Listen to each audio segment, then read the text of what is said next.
They're feisty, fun, and forever proud to call Cleveland home. You're watching Cribs in the CLE. Josh and Maria live. What's up, guys? Welcome to Cribs in the CLE. I'm Josh Cribs. And I'm Maria Cribs, and welcome to a brand new day. Uh-oh, you got the 19 news colors over there. You might, you got some report, a special report for us? That shirt you got on, that's the special report. There we go, the lights are on now. Look, okay, look, this is my Puddin' Bay shirt, baby. Yeah. Can you see the? Yeah. Yeah, you got them skates on. I got a bright color. Oh, okay, let me tell you about the skates. All right, I wear the skates sometimes because when I watch the show, I look significantly shorter than you, and I'm not that short.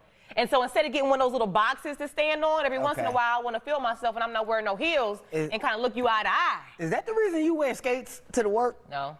But it sounded good, didn't it? Yeah, it sounded good. Like, in case they try to say something to HR, it justifies it. Because they're like, Maria, we did. Because remember, when we first started, we had one of those little boxes for me to stand on because it just didn't look right, me being like this and you up here. I don't care what you say to HR. Ain't nothing going to happen. I've been complaining to HR since we've been on this show. Maybe we didn't put the table the right way. Okay, she's ignoring me. I'm listening, but we didn't put the table the right way. We look a little crooked. Okay, but look. So you know yesterday was Josh's birthday, right? It was? Mm-hmm. It didn't feel like my birthday. He didn't do nothing for his birthday. Tell everybody what you did. I got some good sleep. I trained my son, and I did nothing. That's how you know you're getting old. That's exactly what I wanted to do. Sleep on your birthday. Nothing. When you sleep. Well, somebody got you a birthday cake. Yes, they did. Happy birthday, Josh. You can't go wrong with delicious treats. Can't, because you know I'm eating all of this. It's my cake. No, it's not. Okay, so hold on. Speaking of your son, you brought up Izzy. Yeah. I got a story. I forgot to tell you what happened the other day when we went skating. Okay. Okay, so my son, you know, I said every day I got to put my roller skates on. That's a commitment I'm doing to myself. So I took him with me. Remember the other day I took him with me? Okay. It was hot as all get out outside.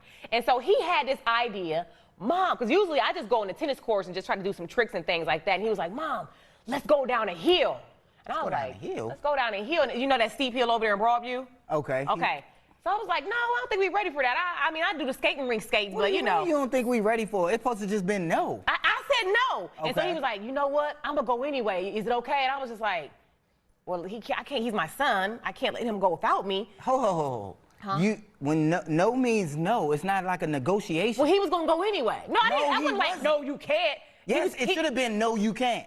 Why wasn't it? I like to tell our kids to take risks. And so he went, and so then I went after him. Take risks. And so look, we're going down the hill, and I realized at that moment I was a little bit out of my league because I didn't know how to stop. And so and I had protective gear on. He didn't. And so we had to just dive in the grass. It was bad.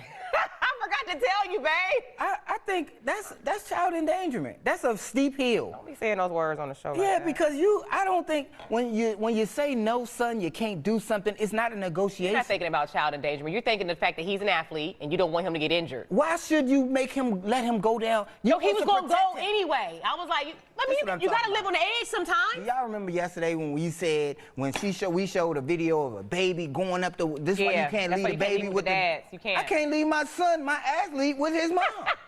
Because of that reason. Okay, well, we made it. We're safe. I just forgot to tell you the story. So I'd like to tell you on TV so you can't get really mad at me. So look. Okay, so it was hot that day when we went skating. And speaking of the sun shining and it being hot, I want everybody to be careful when you're outside tanning. Don't forget, you have to remove your mask. Look what happened to this guy right here. So I'm out sunbathing in the garden yesterday, and I forgot to take my face mask off. I'm really not happy, guys. How am I meant to go to work like this? Okay, before you trip out, that was fake. It was a filter. But at first, I thought it was real. I was like, what? So it was a filter? Out there? It was a filter? I looked at the comments, and everybody was like, oh, that's fake news. That's a filter. So I'm assuming it better be a filter. What? You ain't go check it out to see I don't know him. I just seen the video. So you was just looking at the comments and you deemed from the comments that it was fake. Josh, you see how the tan line, I mean, he would have had to been out there all day. I mean, he probably fell asleep. But why would you be tanning with your mask on if you know? Right. So I'm assuming, I would hope that was a joke, but it was funny. It made me laugh. I hope it made y'all laugh. Now look, this story right here is crazy. We have a nun being charged, yes.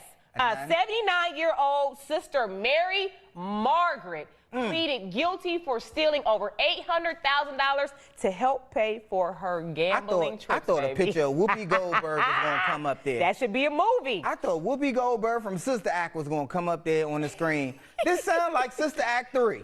Josh, it does. It's like a good movie. Now, did she do it for a noble cause? So Why did she take the money? So she was a principal at, what is it called? St. James Catholic School. She was the principal for 28 years, so almost 38 years being the principal. This is real. But this is a real story. She pleaded guilty. So she could potentially spend up to 40 years in prison for this. But she was paying for her credit card expenses, her gambling debts and things like that. But she was only stealing the money for the last 10 years. So she was like padding her pockets. No, she was padding her robe, but she was padding her robe. Stop it with the But Josh, I just feel, I mean, when people are, when you know, in a religious position, you're not perfect. But you know, when you are in a position, just like anybody in a public position or a known position, you're held to a higher standard. That's right. And that is just unfortunate. I really thought this was a movie. I thought no, this is serious. She played guilty. I thought Whoopi Goldberg was either gonna make a cameo. They had a new nun to play her. They gotta they are bringing Sister Act back though, so maybe they can tie some of this in there because this is crazy. I feel 40 years though. I feel bad. It was a joke, man. No, it's all real. Now look, I don't know if you guys heard the news yesterday. Chipotle is gonna be raising its prices. But look, 3.5 to 4%, so it's going to be like a couple nickels and dimes, you know. But it's for a good cause. They're going to pay their employees. They want to make sure they are able to pay their employees at least $15 per hour across the board. And the way they're going to do that is by raising the prices. And I thought that was, even though I feel like, you know, how much the CEO making? He probably got enough to just take a pay cut and just pay everybody $15 an hour. But don't be charging when I ask for more chicken. I mean, can you put a little more chicken on that one? Yeah.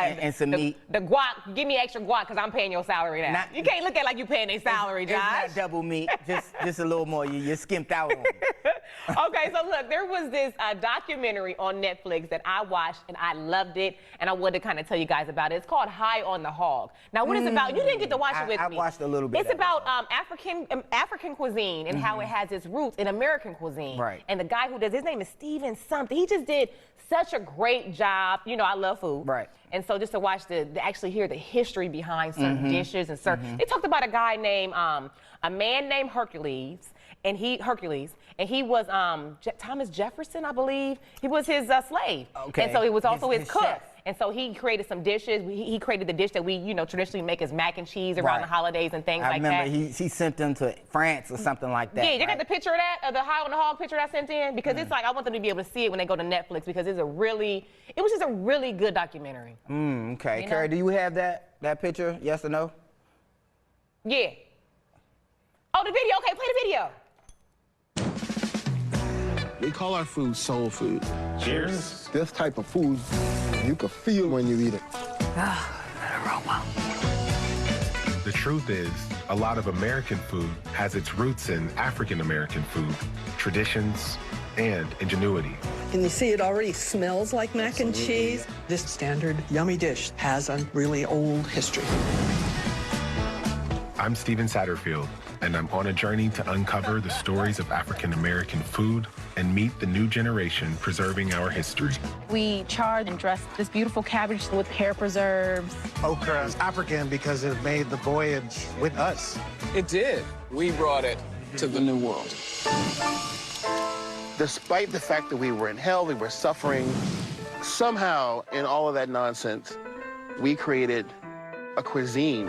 Is this something that would have been served to Jefferson and Washington by their enslaved chef? See, it is really good.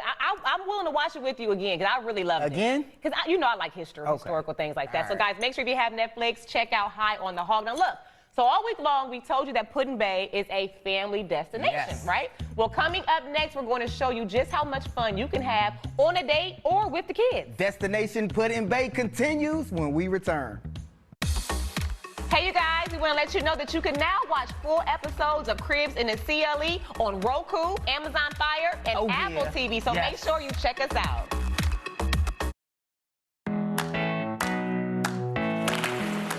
All right, you guys, we're out here with Dee Dee. Now, her family owns the Perry's Cave Family Fun Center. How you doing, Dee Dee? Fine, thank you. How are you this morning? I'm doing good, but Josh and I were talking, and this is our first time in Put-in Bay. I don't know if you know this. Sure. And we always heard of it kind of being like for the party goers. But that's not true. You have things to do for the whole family, am I right? Yes, we do. Well, Perry's Cave is the oldest family attraction on Put-in-Bay. It's been open since the late 1800s. The late 1800s? This cave? Wow. This cave, yes. Wow. So on Perry's Cave Family Fun Center, we also have an antique car museum with a lot of Model A's and Model T's from the early 1900s. So Model A's and Model T's? Please don't tell him that. Don't tell him. It's for the kids, babe. It's free to walk through. That sounds like a it's free to walk through. Okay, maybe I'll walk through there with you. Yeah, there you go. We also have a rock climbing wall that it's fun to climb for the kids. We could do the rock climbing wall. Yeah, I want to do that. Yeah. We have a putt-putt 18-hole golf course that's modeled on the Battle of Lake Erie in the War of 1812. So we have about typically 800 to 1,000 butterflies. Real butterflies? Real butterflies flying around in an exhibit with tropical plants as well. Everybody thinks that it's such a party town. Yeah. But there's so much stuff here for children. Yeah, for families. And even if we're coming in here, there's kids everywhere. So that's not, we gotta debunk that. Yeah. It's for the whole family. Now, wait a minute. I'm nervous about the cave. What should I expect? We're gonna go down there. She's nervous. What should I expect in this cave? Well, you don't need to be worried about bats because we don't have any. No bats. Okay, all right. And once you get down to the bottom, it's a pretty much an open floor. It's not a twisty, windy cave. It's pretty much open. Open, okay. Can I wear my flip-flops? I need tennis shoes? I'm good? You can wear flip-flops, but you might want tennis shoes. Might want tennis shoes. And can the kids go down the cave too? Absolutely. Oh, yes. okay. Well, we don't have our kids. It's going to be this Josh and I this time. But I want to check the cave out. Okay. All right, thank you so much. Go, baby, come on. I know it's usually ladies first, but I don't know about going down into a cave. I think the kids would think this is cool.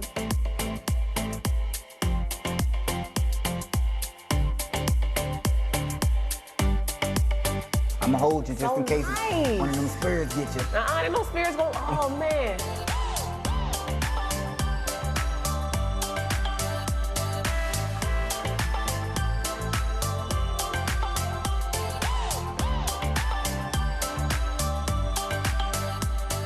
Look how big that one is. Oh.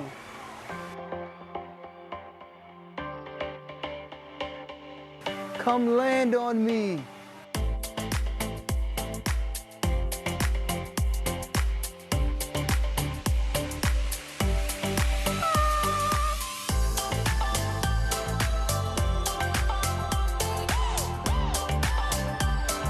It's so neat.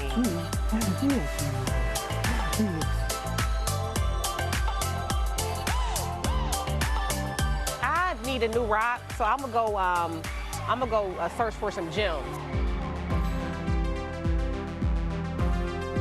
She said pour it in here and swish it around in the dirt. I think I got a dang on diamond. That is a diamond if I ever saw one. Put on my ring. Put on my ring, babe. All right, I finally talked Maria into going into the fort with me. Baby, you can't keep going different ways, man. Follow the man. Huh? Come on.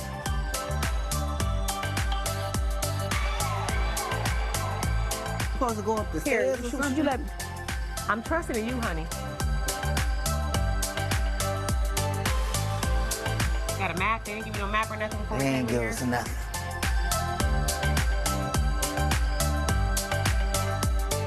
Have a little faith in me. Okay, John, all right. I found a way. We found a way. Look, that's a shocker to me. Okay, look, we got more cribs in the CLE when we return. Don't go anywhere. We'll be right back. Oh, yeah. Let's go, baby. Have a little faith in me. You're watching Cribs in the CLE. Welcome back to the show. Now, Josh, watching these Put-in-Bay segments, they want me to go back. Yes, I do. Wasn't I want to get on the boat. I want to fish because we were eating so much food and doing so much activities. I didn't get my pole in the water, and you kept pulling me away from it. You want to fish? All I heard was, I want to fish. I'm going to be out there for about 8 to 10 hours.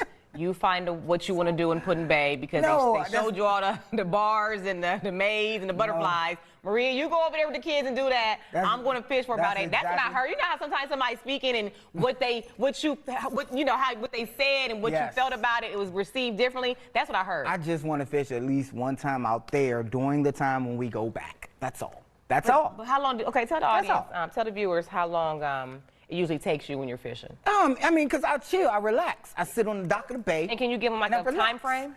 You know, about 6 hours. or so. So what am I going to be doing? No, I'm not saying I'm not going to fish that long there. I'm just going to, I want to test it out. Okay. I need to get my pole in the water and we go from there. All right. Well, we tell you guys, Puddin' Bay, even like all this week, because it's been beautiful weather, it's not one of those things where you have to plan for it. If it's like, if you got a day off and it's nice weather, you're just like, hey, I'm bored. Let's go, let's go check out Puddin' Bay. It's not, you don't have to, unless you want to go and stay a couple nights, because they do have some bed and breakfasts and things there. But I mean, it's literally what? We got there in 53 minutes? Yeah. It's not a long time. It's not a long way away, yeah. The food was good. The drinks was good. They got something for the kids to do. Make sure y'all check out Puddin' Bay. I'm kind of cool. I feel some kind of way that we vacation. This is our first year. We've been living in Cleveland. How long? I do feel some type of way. Right. Yeah. So make sure y'all get out there. Now look, there was this movie that they forced me to watch this weekend. I didn't force you. That scared the bejesus out of me. The Conjuring. Check this out.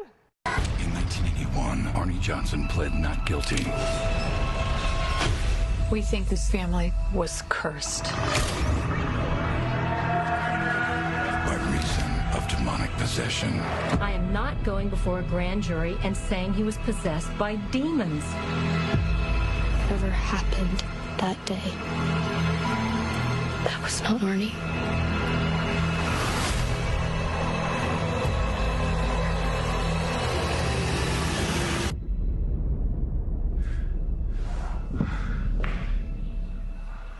Color me your color, darling.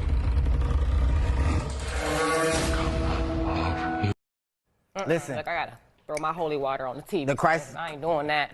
The whole Y'all made me watch that. I was so scared I had to fall asleep. You know how you so scared? I either go like this to my ears or close my eyes because if I hear it, then I don't want to see it. If I see it, I don't want to hear it. I went to sleep. Stop it, man. I went to sleep. How long we got? Because I got a video I want to show the audience. Y'all scared me. Yeah, you were acting really scared, and it was crazy. It was based on a true story. So I don't want to tell them. No, don't tell them. I mean, do you think it was good? Yeah, I think it was pretty good. And let me tell you about our daughter. She loves the whole Conjuring series, and so when she was about, what age was it when she came out? She had our dog when she was watching it too. She watched it by herself, and I'm like, I don't know. No, our dog was with her. I don't know where you came from. No, a dog ain't gonna help you. She had the dog sitting right here. It scared me. You grew up in the church. Did your family say that's demonic? They'll be watching that in the house? No, my dad used to come up and scare. We used to watch Nightmare on Elm Street. My father used to pretend to go get something to eat. I can watch Freddy because ain't nobody walking around looking like Freddy. My father used to pretend to go to the restroom or get something to eat, and we'd be watching, and he'd come up behind us. What you doing right there? All the time. So. Yeah, he used to get us. So, yeah, they was in on the scary movies. But I'm a scaredy cat. I like documentaries and historical things like that. I was like, let me go to sleep. Because, look, when you watch something like that, it gets in your head. And so, usually in the middle of the night, I get thirsty. I want to go downstairs in the dark. I don't want to wake nobody. Scares her. So everything, and now I hear stuff. I'm like, somebody around that corner. I can't relax. Now, I also can't relax about the fact that, remember that tree fell down when we had that thunderstorm? Yes. And we had to try to remove that big old tree out of our yard or on our own. Mm-hmm. I was thinking if I would have had a truck or some type of pickup truck, I could have removed it. How does that apply? Look, I got a video just like these guys did. Look at that. Thick of it, into the thick of it, into the thick of it. What is he? Ugh. Oh my God! And you would have did just that. You would have ripped the car off. The car would have ripped off if you'd have did something like. And you think of stuff like that. Like when you had your bags, you was cleaning up earlier today, and she had her bags of clothes in bags upstairs, and then this morning she threw big bags of clothes over the banister. They were like 35 pounds. And they made this big kaboom, and I'm like, what the? A man has to go and act. So I'm like, everybody up now. I'm like, Maria, what was you thinking? Why carry them downstairs? I was going to carry. When I could just toss them over the banister. They were already in a bag. That was terrible. I had 4 bags to get down there, Josh. I use all this manpower when necessary. I could just toss it over the thing and we just figured it out. Man, listen, guys, we come into the show jamming. Oh, yeah. Oh, we was singing that. In? Oh, yeah, we did. What you playing, the music, Josh? You can't, it's your birthday over. Don't be getting no ideas. Look, we love y'all so much for watching tomorrow. We know exactly where you're going to be. Slow. Where they going to be, Josh? With me. Bunch of Cribs in the CLE. Have a good day. I'm out of here. You're watching Cribs in the CLE.